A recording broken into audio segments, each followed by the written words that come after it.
Thanks for coming, everybody.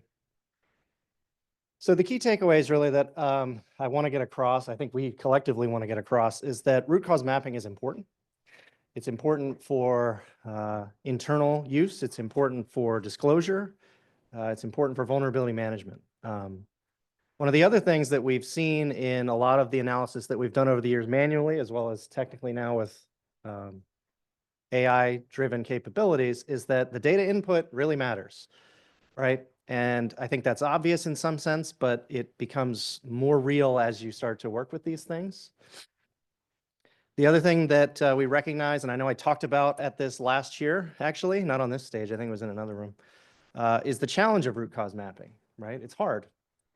It's not an easy thing. But we've seen over the last year since VulnCon 2024, community collaboration has really done a lot of improvements in the sense that we have good and improved guidance to the community about how to do it better. Got some capabilities. We've seen improvements in usability and understandability in some levels within aspects of the CWE program itself. And we've also, through community collaboration, which we're going to be talking about today, seen the development of some AI-driven mapping capabilities.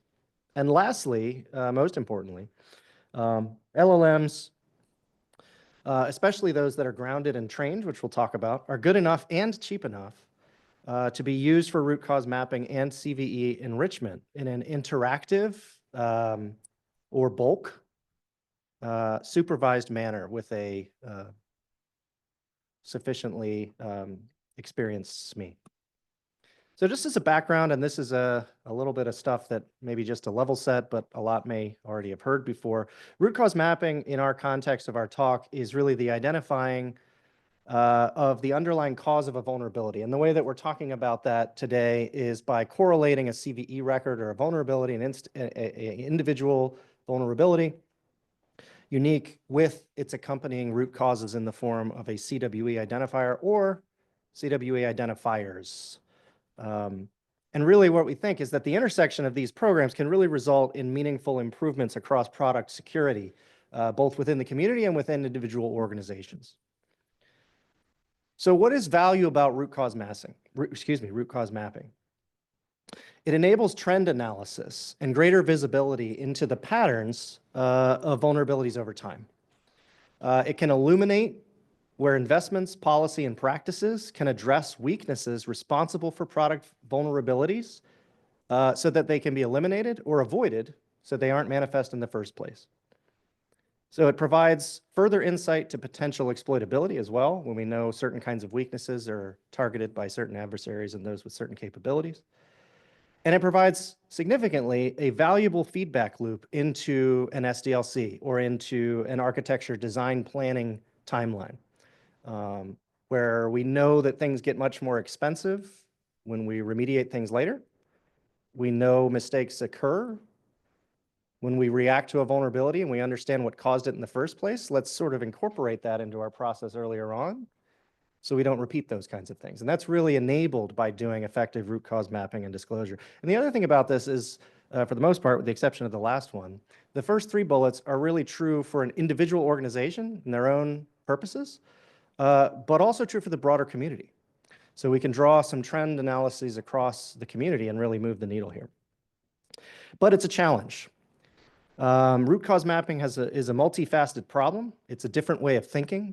A lot of thinking in the cybersecurity community is really leaning toward historically over the vulnerability language or the attack language or the exploitation or the impact of this vulnerability, not so much what the actual mistake was that caused it. It's also technically difficult. It's time consuming.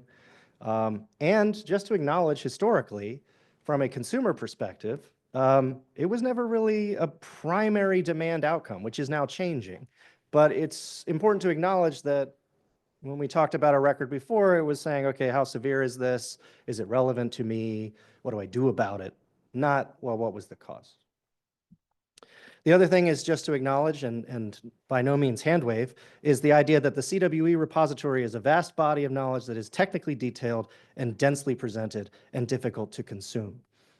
We are making headway in terms of usability improvements at both the individual weakness level and sort of the larger scale, macro, I kind of say scale. But it is difficult to understand by the layperson. And what has happened over time since 2006, 7 or so, when it first came to be, and today, is we have a set of super users that exists, of which there's a handful and some in the room that I can see, and then everybody else. I talked a little bit about this already. We've started to make some headway and improvement in usability in CWE. We have demonstrable evidence for a decentralized approach in root cause mapping throughout the ecosystem, which I'm actually going to be talking about a little bit later on this stage today, in that we're seeing a lot of CNAs take on the challenge of root cause mapping and reporting CWEs as part of their routine vulnerability disclosure practices. And also, we have a root cause mapping working group, which is really how this whole talk is happening. And I can't wait to hand it over to Chris in a moment to talk about some of that work. So we're seeing broad adoption of root cause mapping, as I said, as part of the vulnerability disclosure across the majority of CNAs. Again, a little pitch to my talk after lunch. We have root cause mapping guidance on the CWE site. We have mapping labels and notes that help on every single entry for better understanding and mapping. But it's still challenging to navigate, and that's important. Traditional search only goes so far. And there's really an opportunity that exists for the CWE program to work with its researchers and the community to enable a greater interactivity capability to advance faster and more precise root cause mapping.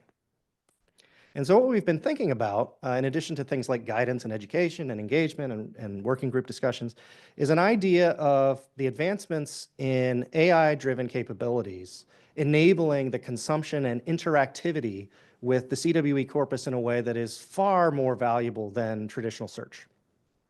And there's different uses for this, right? Hopefully you can see these things it's pretty large. The coloring's a little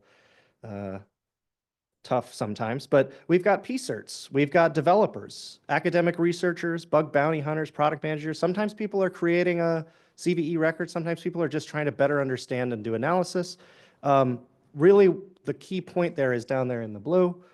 Advancements in LLM technologies we've all seen and heard endlessly about really do make it possible, we posit, to interact with CWE information as opposed to simply browsing it or searching it in a more traditional manner. And that's what we're going to talk about.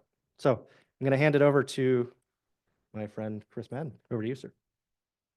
Super. Thank you, Alec. So I'm here because I wanted to use CWEs. I wanted to use CWEs to identify classes vulnerabilities so that they could be eradicated.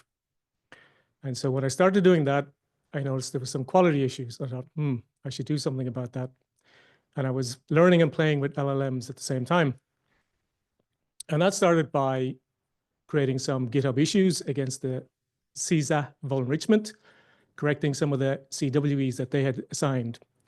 And on the back of that, then they suggested I talk to the, as I call them, the CWE gods in the root cause mapping working group. I think that was them politely telling me to go away and bug somebody else.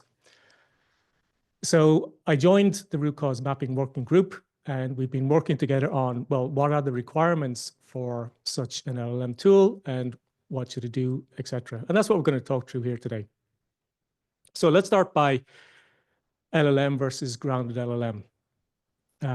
Maybe if we use an analogy. So remember back in the day when you were doing exams and you got a question and you had absolutely no idea what the answer was. You probably didn't write down on the paper, I have absolutely no idea, and I'm 100% confident that I have no idea about that. You probably did your best to give a coherent answer based on the question and whatever learning that you had. And that's the way LLMs work. They value coherence over accuracy.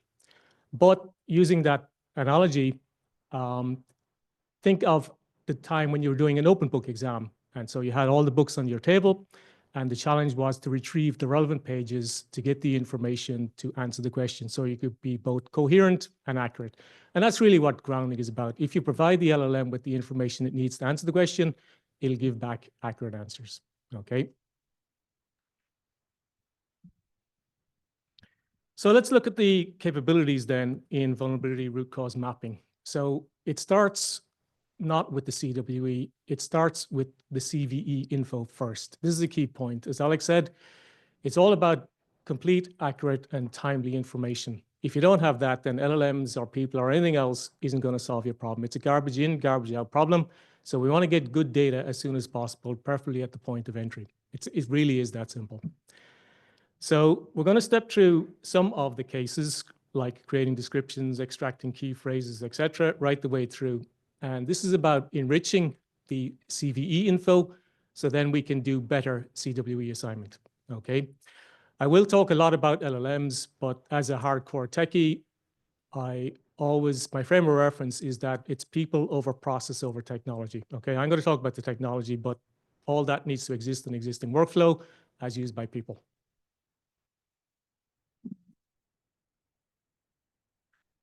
Okay, let's start. A real example. January 23, a CVE was published, and it's fair to say it was on the shorter side in terms of CV description, mail spoofing.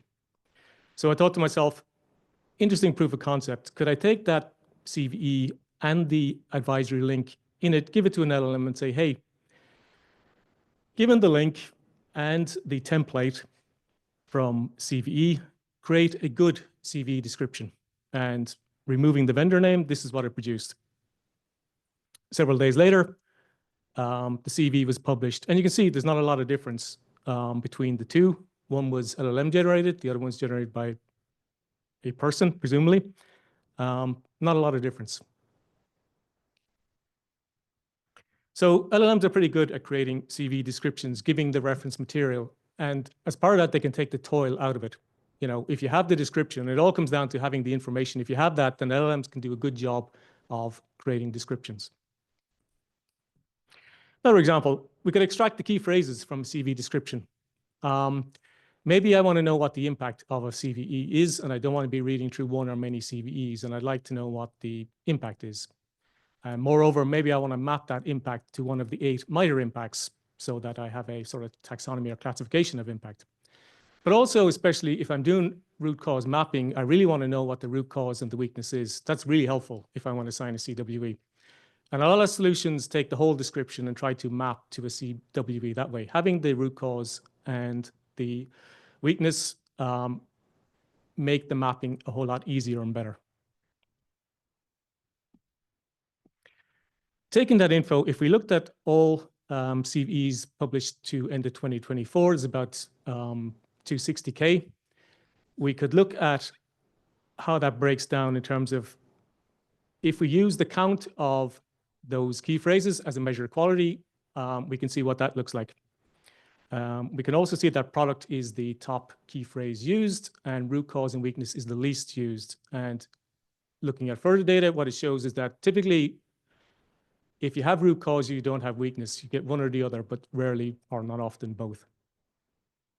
So again, useful if you wanted to improve the quality at the point of entry. This could be a useful way to, quantitatively measure that quality, extracting out the key phrases. Reference content. So this is an example that came up in the root cause mapping working group. The description is wrong. It's not a command injection. The reference content typically has more information and it's usually more accurate. So in this case, yeah, we can extract out the key phrases, but what I also did was, as part of root cause mapping, is take the reference link content from the 260K published CVEs to end of 2024 and then summarize it to an LLM. So get the summary description. Things like Log4Shell has about 100 links. I don't know if anyone's ever read all of them, but it would be useful to have a summary of that in terms of both for people and for humans. So the task here is to assign CWEs to CVEs. And we're going to look at, as Alex said, the sort of chatbot version, and we're going to go deep then into bulk assignment. And we can learn a lot from the bulk assignment.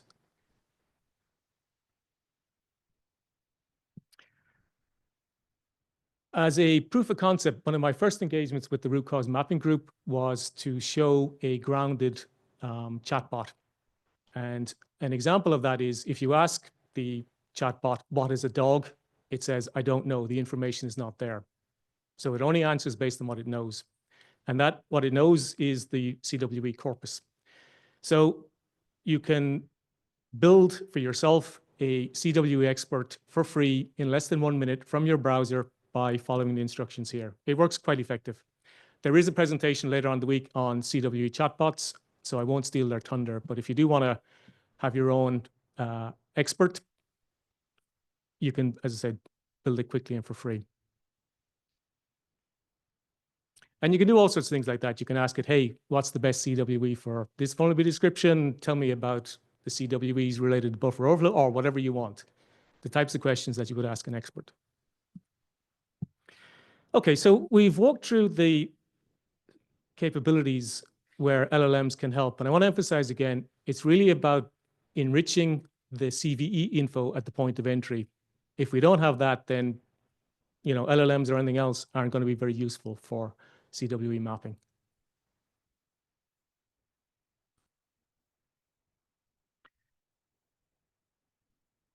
Okay, so let's go deep then on CWE assignment. If you look through the research papers on CWE assignment, you'll see that a lot of folks concentrate on the middle bit, the mapping bit. They don't look at augmenting the vulnerability info. So traditionally, classifiers, they take the existing mappings and build a classification model on that and try to do clever things. That completely misses the point, I think.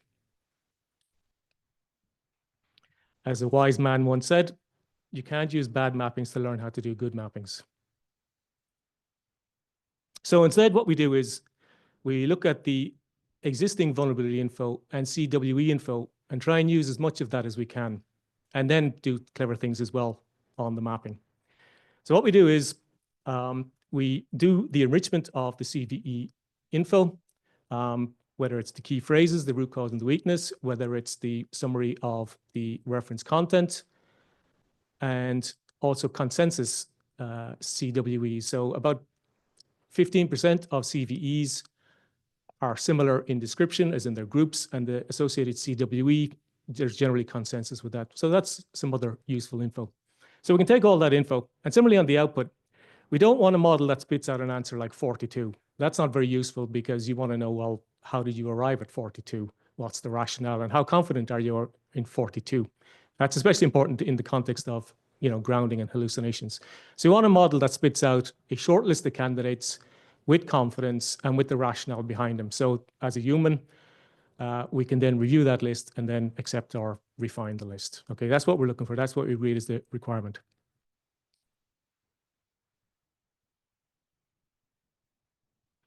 So in terms of data layers, it really comes down to, this is all about data enrichment. It all comes down to the data layers. So we have our CV info, then we enrich it using LLMs to get the key phrases, etc. And then the important bit is the retrieval. So going back to our open book exam analogy, the key part here is to retrieve the right pages from the books, all right? And if we have that, we can get a good answer from a human or an LLM. So LLMs, it's primarily about getting the right information into the LLM, okay? It's the retrieval part. And then after that, you can use a powerful or a small LLM to assign CWEs. And then we have our CWE corpus as well, which in terms of order of magnitude, what we have is about 1,000 CWEs. We want to go to a short list of around 10 candidates from our retriever, and we want to go to approximately, in order of magnitude, 1 or 2 CWEs, okay, assigned. Okay, so that's what we're trying to do, and that's what the retrieval part does for us. As I said, in terms of open book exam, you're going from like 1,000 pages to 10 pages that you can base your answer on. All right, so the retrieval bit is crucially important here. Also worth noting that CWE, it's a graph. There are relationships, child of, parent of, etc.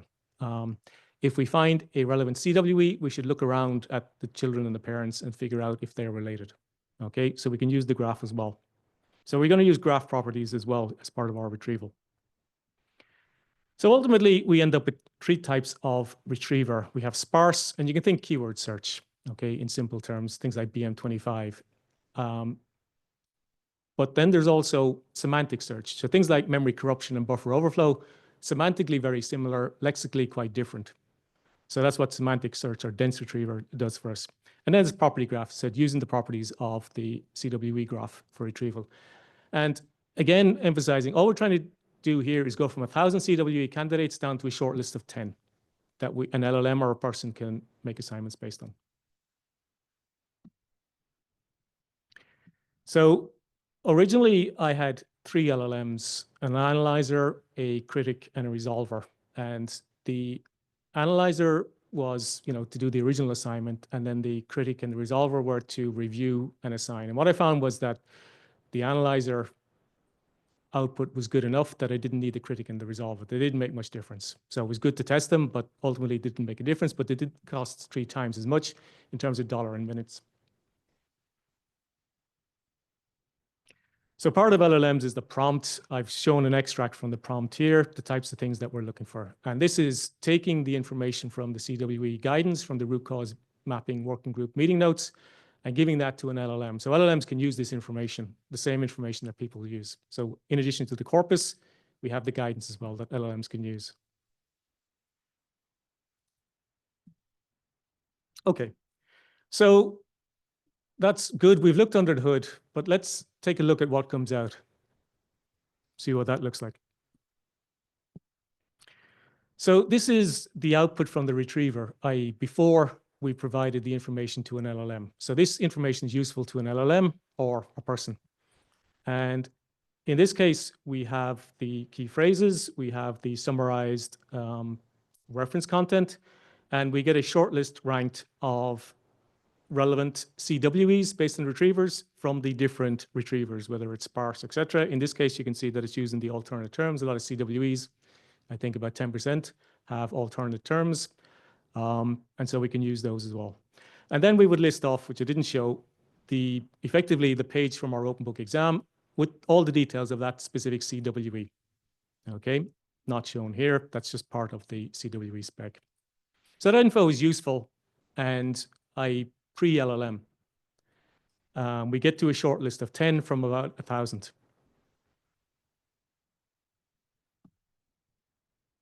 Okay, so what comes out of the LLM? So we want to get down to that shorter list of approximately 1 or 2 or whatever, the candidate list, depending on what it is.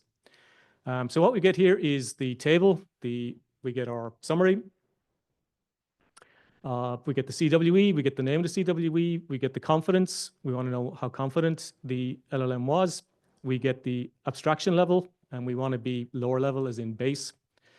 And we get the mapping label from the tool. Was it primary, secondary? And we also get whether it was allowed or disallowed or allowed with review. So that's useful info. And then we get the overall confidence and the rating on the evidence.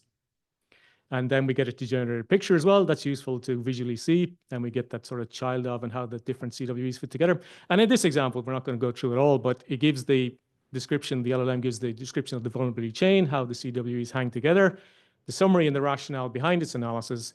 And then just comparing this one example to the CWE gods as part of the top 25 mapping, we see that there was a difference. So they assigned 790, the tool assigned 791, where it's a child of 790. So one of the things I found in doing this is LLMs have no problem in going to the most specific one. It makes no difference to them. People often struggle because they're starting, hierarchically, can hold less things in their head. But LLMs, given the, info, can give you the most specific one. There is subtleties here between insufficient and improper, and it's a fine line. And, in the context of top 25, you're going from wrong to more right or right enough. Another example is, in this case, we didn't have root cause or weakness. We just had a vulnerability description. We have our reference link content. Again, the retrievers give us a short list of CWEs with scores. We get the CWE corpus or sections or pages for those, and then we give that to an LLM.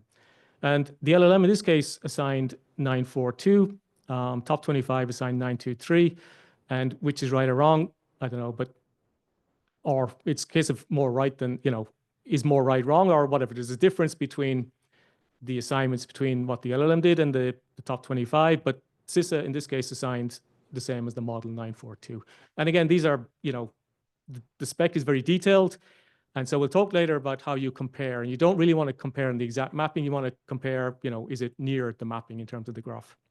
So this is an example of what comes out, okay? These are just a few examples from the thousands that the tool analyzed and reviewed. Taking the low information one. So we talked about grounding, and LLMs are more than happy to fool us with their fluency and make up stuff in the absence of concrete evidence. So in this case, this is an example where all we have is the RExec service is running. That in itself isn't even a vulnerability. It depends on the context. That's part of the operating system. Maybe it should be running, maybe it isn't. But anyway, that's all we have to go on. And in this case, the LLM says, look, not enough evidence. Okay, and that's what we wanted to say. We don't want to create some prose about the specific service and what's likely to happen. We want to say, sorry, I don't know. Not enough evidence. And so it does that. Okay. So I'll hand you back to Alec now. I'm glad that last vulnerability was disclosed in 1999 and not 2025. How are we doing on time? We're good on time? Yeah. All right, great. Thank you.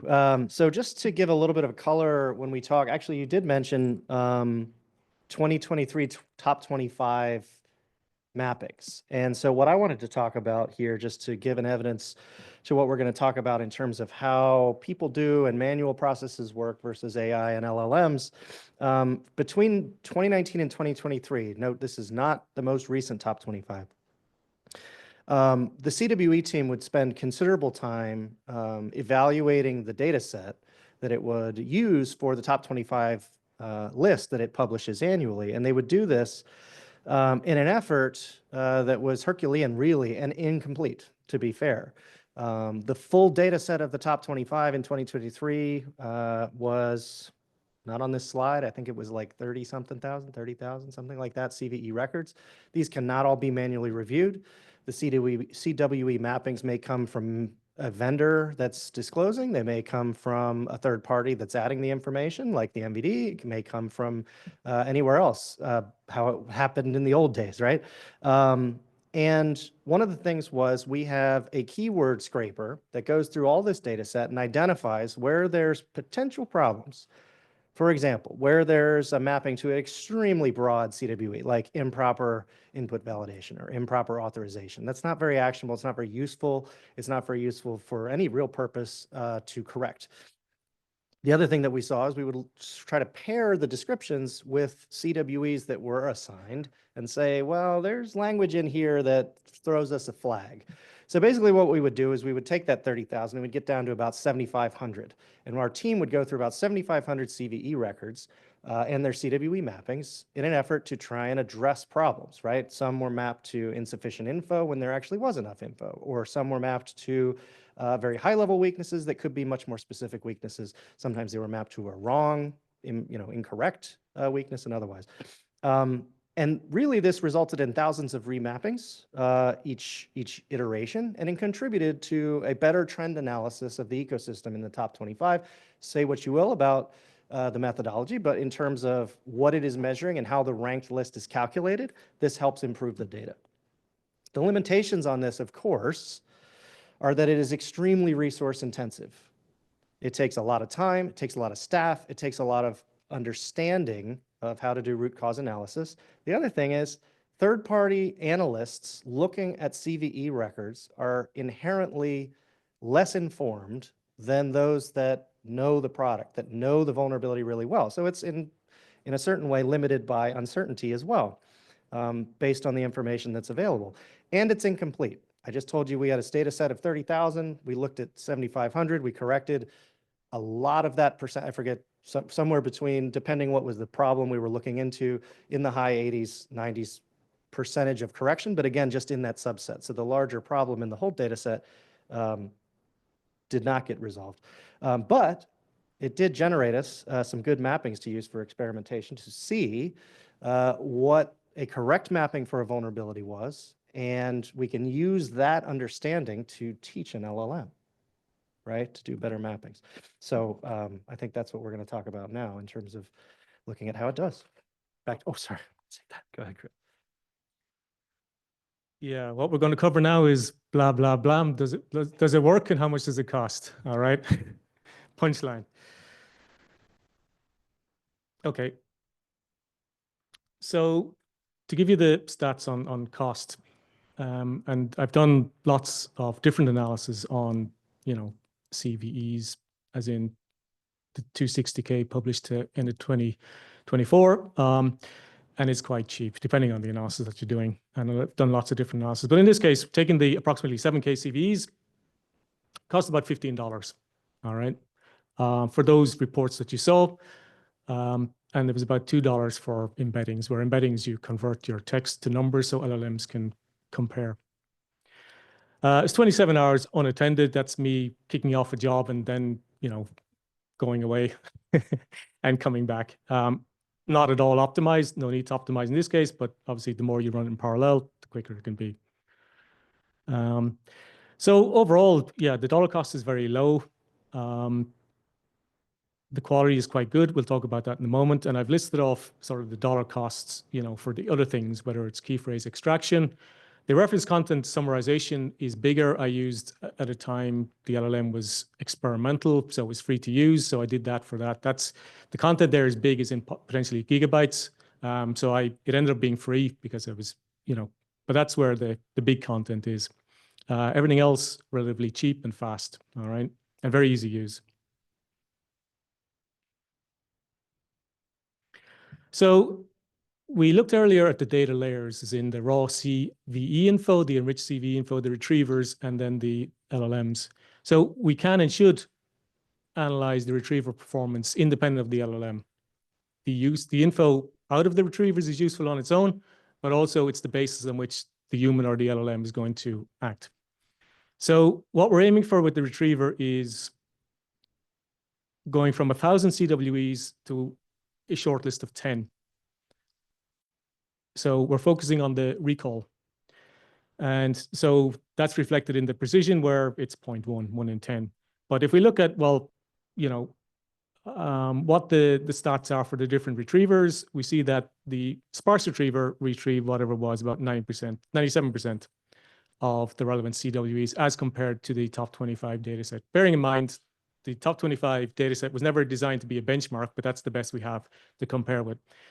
And then the dense retriever finds some unique CWEs that the sparse didn't, and the graph finds even less, but some that the others didn't. So independently, yeah, the retrievers find things, but altogether, they don't find some CWEs. The CWEs didn't match in the shortlist, and that's usually because there wasn't enough info in the CV description. We're working on live data here. The data has a quality problem, so we're going to miss some of them, all right? So that's, again, emphasizing the point, it's all about the good data at the point of entry in the CVEs.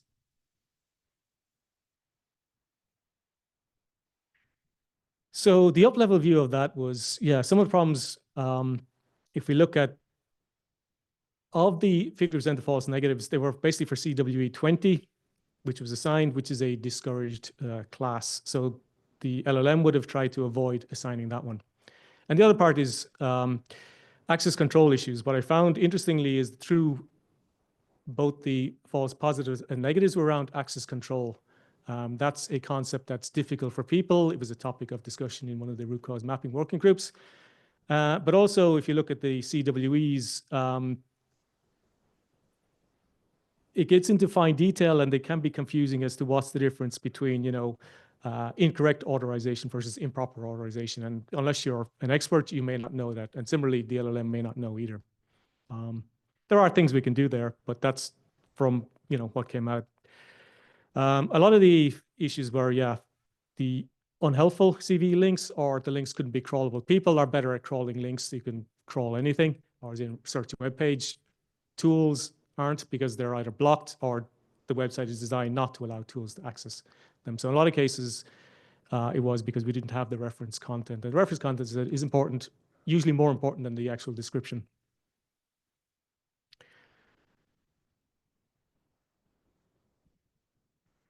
Okay, so let's try to put into context what we're doing here. So the game we're playing is, imagine you have a dartboard. So a traditional dartboard is 82 different segments with scores, okay? Here, our dartboard has 1,000 segments, of which about 500 are actually used in practice. And we're trying to map our darts to the same ones as were hit by the experts. And we're assuming that the experts hit the right segments, okay? That's a fair assumption, given that they're experts. So we have a few darts. We want to show the minimum number of darts as possible, and we want to hit the same segments of that 1,000 segment dartboard. You can understand that's challenging just from that point of view. For CVEs, usually it's one dart or one CWE is assigned, sometimes 2, 3. It depends. A CVE can have multiple CWEs. As I said, 1 is the most common. 3 or 4 is fairly rare. We are, per the requirements and discussions with the CWE root cause mapping working group, we want to have an assistant that recommends the short list of likely CWEs. So we're not necessarily aiming for the one. We're saying, hey, here's the one and here's some other candidates.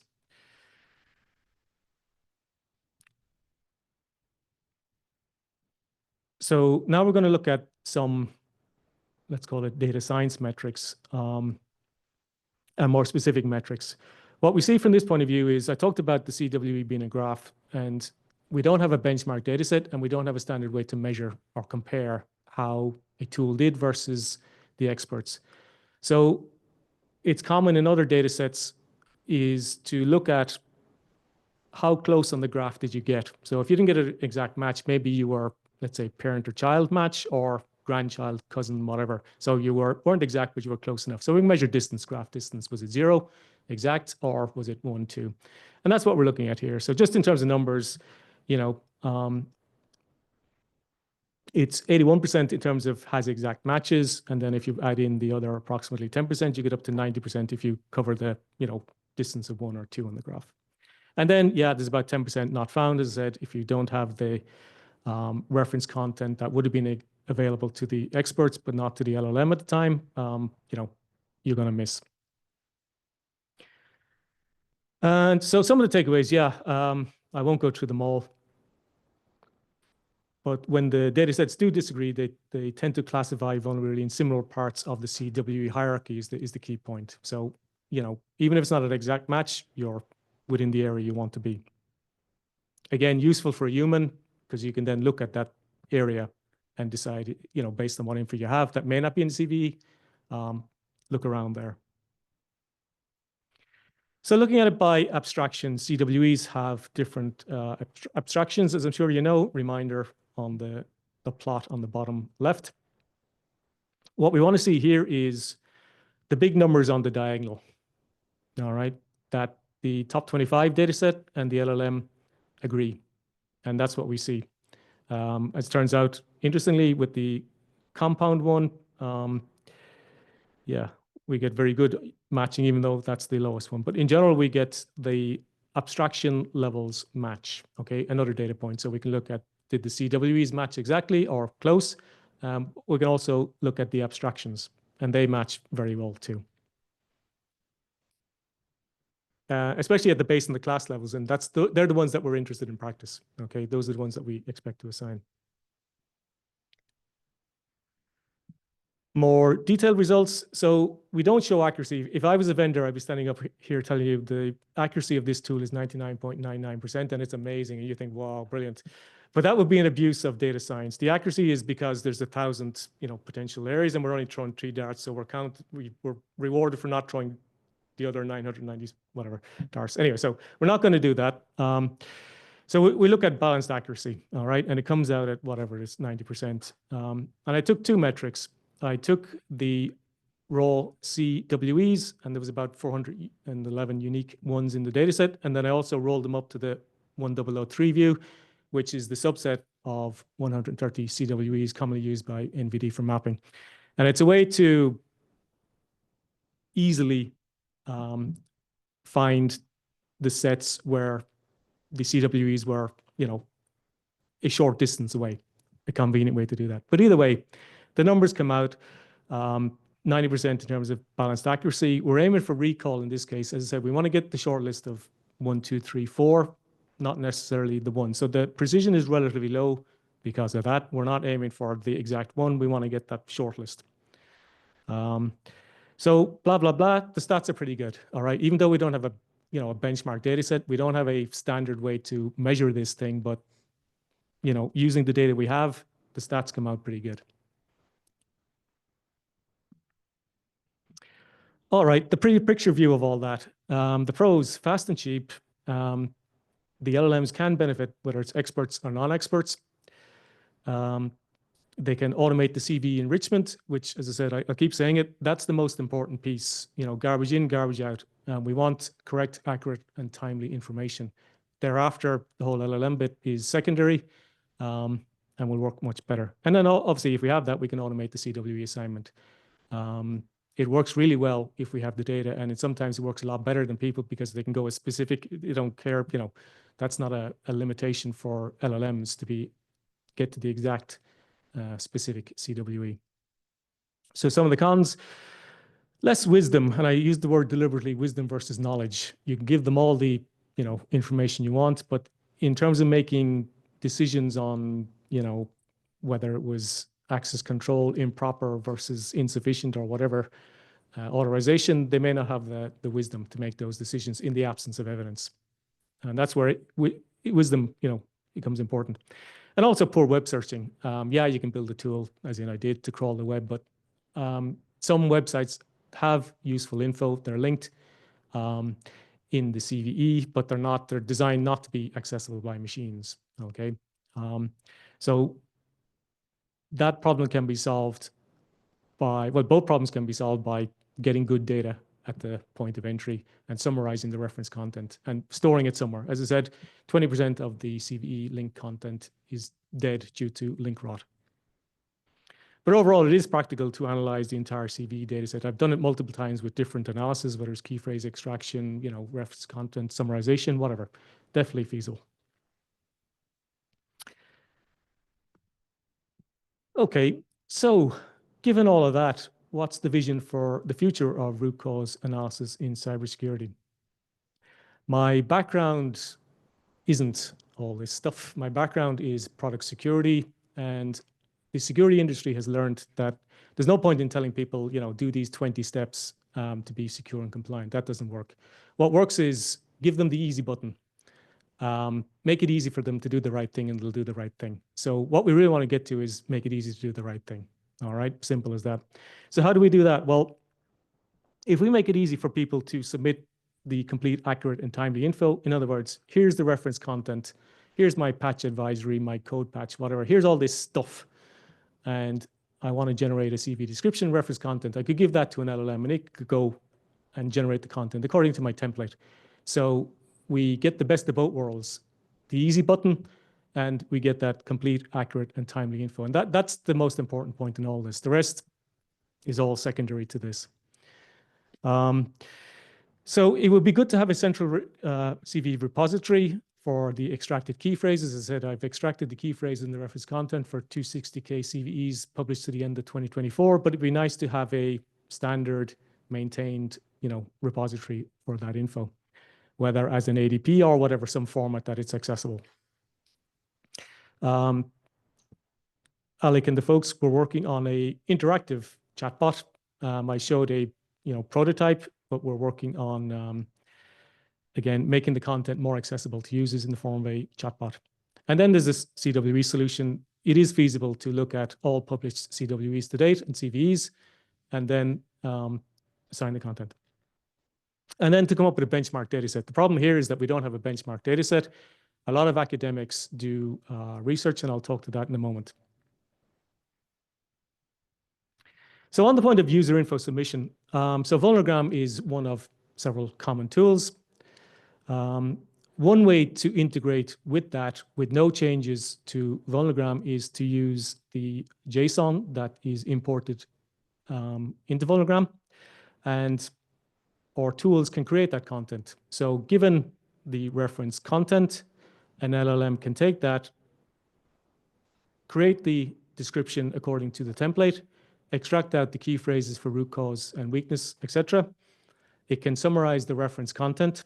It can assign the CWEs based on the root cause and the weakness and other info, and put all that into the JSON, which a user can then open in Vulnergram and then refine if they want. So easy button there, takes the hard work out of it, and then allows a user to refine it.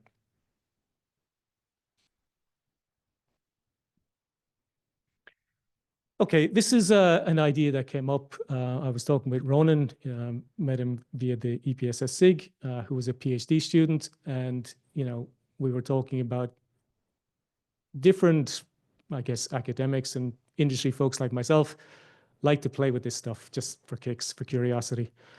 A lot of academics build tools, but the tools are generally not useful to industry. They never make it out into practical use because there's no benchmark data set. There's no way of comparing tools. So somebody does something cool and that's it. They publish a paper and that's the end of it. So what if we had a benchmark data set that we agreed, okay, this is the data set. Here's the good mappings. Here's how we want to measure, goodness. And then let's build better tools and share those and open source them. So we talked about this open for ideation. We're looking for feedback basically from people. If they'd be interested in something like this. And if they are, then we can get together and build this stuff out. And whether it's for CVE, CWE mapping, whether it's for key phrase extraction, whatever, I think it'd be pretty cool if I was a student or, in industry and I wanted to build my portfolio, I'd be getting my name here on the leaderboard saying, hey, look, I built this cool tool. And it really, solves an industry problem. That's what this is about. There's a lot of smart people out there. It'd be great to benefit from that smartness for the greater good. All right. So if you're interested, whether you're watching this here or sometime later on YouTube, hit us up or hit him up specifically. All righty. I'll hand you back to Alec. All right, so this is a chance also to let you guys know that there is a microphone over there. We're going to be transitioning to questions in a moment, but I also might start and go a little off script and give a CWE fun fact. Well, who am I kidding? CWE doesn't have fun facts. I'll give you some trivia. CWE trivia. So it was mentioned the idea of improper. And language in CWE is very specific sometimes. And what does improper mean? And improper really means two things in the corpus, right? Which is why it is often the parent of of children that are those two things. And so what improper means is something is missing or it is incorrect. So if you're talking about improper authorization, you could have missing authorization or you could have incorrect authorization. So you've learned something about CWE. Before we go to questions, again, just concluding and wrapping this all up, I know you guys have sat through a lot. Just to recap what are really key takeaways here is that the foundation for good vulnerability management and reducing cybersecurity risk is really complete, accurate, and timely CVE data. That's what helps do both response, understanding, root cause mapping, everything. It helps LLMs do this better. It helps people who rely on root cause mapping and CWE assignment. As Chris talked about, LLMs are good enough and cheap enough to be used for this purpose. And right now, the idea, and I think it's a really good one, is that we want the LLM to provide a couple of choices to choose from. And you can use your subject matter expertise for those. For example, if you are assigning a CVE record, to know that vulnerability really, really well and have an ability to get a couple CWE mappings to choose from easier, right? Rather than learning the entire corpus. And as with all things CVE, CWE, community engagement will continue to drive our advancements. These are community programs, and that really drives all that we do. As Chris mentioned, we have ideas about model refinement in terms of what's already been developed, and also root cause mapping working group discussion. So if you're interested in that, do reach out. And lastly, yeah, we have a work in progress underway for a CWE chatbot, which will provide value to the CWE corpus itself. But when it comes to assignment of CWE records at the time of disclosure, that's sort of one step removed. It'll certainly be helpful. I think ideally long-term, if I were to have my magic wand, I would say that this would be something that was integrated into the clients that help those generate CVE records, right? So many of you might be familiar with Vulnogram, something like this. If it had an ability to help you find a CWE or two to consider, rather than trying to just do word search, word map, title mapping, right, of a CWE, that would be a considerable unlock, I think, for the ecosystem. So with that said, we have about 8 minutes or so, not bad. There's a mic there you could grab too. If you have a question for Chris or I, my name is Alec Summers. I am MITRE's CVE and CWE project lead. So happy to answer any questions about this topic. If there's any online, please, hopefully somebody can tell us as well. There's a mic over there. Man with the beard. He's got the mic.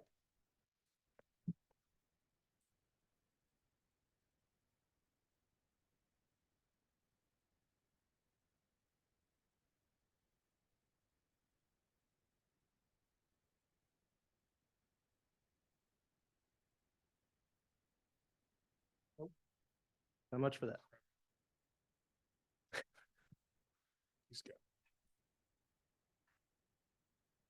Testing. It does work. Well, you can hear me. Yeah. My name is Sergey Dimichuk from Cisco Systems. Thank you for insightful presentation. I have two questions. First of all, did you have a use case in your post-training process of LLM to work with CVE disposition? So, for example, your model is already providing good matching for the CVE, but for example, time flies and some CVE is already obsolete, and how you ingest this disposition data, for example, something was already fixed. That's the first question. And another question is, with this chat bot, are you going to make it like public and then it can be like used by community? Thank you. So I'll take the first one. My understanding, and you can clarify the question, is this about drift, as in new vulnerability concepts come along and the model doesn't keep up with them? Is that the concern? Yes, how to make Sure. the stale data Yeah.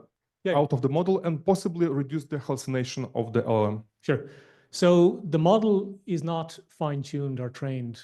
And as such, if we take example, a new CWE was published in October related to AI, the model would actually work better with that because it shows up in the right corpus as a relatively unique CWE amongst other CWEs. So I chose deliberately not to fine-tune the model. It's really RAG, as in the retrieval part, not the fine-tuning. So you just update the CWE corpus and I guess the guidance from CWE. And if that covers the new vulnerability, then you're good. There, as I said, I deliberately avoided tuning the model for that purpose. So it works better for the idea of concept drift is less of a concern because we're not tuning or overfitting to vulnerabilities. Does that help answer the question? Yeah, thank you. Cool. Okay, and the second question was, are we going to make the CWE chatbot public, I believe? Yes. And yes, so I would answer that with actually two things. So actually, I'll start with answering the question. Yes, the idea is that ultimately we would like this to be part of the CWE website in a way that someone going to the website can not only interact with the data and search and refine what they're looking for via search, right? But with an actual interactive capability chatbot. The other thing that I'd want to plug again is that Chris had put together a remarkable set of open source guidance tools for people to set up their own CWE chatbot and refine it with some really great guidance. And I don't think we have a link in the slides anywhere, or do we? Yeah, there is a link in the slide to that, and that it'd be useful if you want to play with that and then give feedback for the real thing. It's a way to play and. Yeah, I don't know if people heard what he said, but if you want to use, it's in the slides so you can see it online. The other thing is if for ease, if you just want to email cwe@mitre.org and say, hey, you said I could set up an LLM for free today. How do I do it? We'll give you that answer. And it's Chris Madden's remarkable work for that. But yes, and the point Chris made just now is that if you do that and you have thoughts, to please let us know as to what might be valuable to incorporate into the CWE chatbot. And if you have a great name for it too, because CWE chatbot's kind of lame. Gary, something. All right, thank you. We get a free 25-year anniversary. You might get a free, ooh, The best name. maybe you'll get a prize. All right, so there is a question in the Discord channel. First, interested in studying the proposed model at a later time, who or what email can I reach out to? CWE@mitre.org. Okay, so I can put it in the chat later on. And there's another one which says, for the development of the chatbot, do you plan to use APIs from providers like OpenAI, or are you considering using a self-hosted model such as Llama? What you're talking about, yeah. Yeah, so it depends on cost and the MITRE team. Both are up for grabs. It depends on, I guess, cost and quality, and both are under consideration. The one thing about models is the new best model changes every month. Having played with models, it's all about the data, not the model. So you know, there's no point in planning which model you're going to use, because by the time we get there, it'll be different, and it'll be different again the month later, right?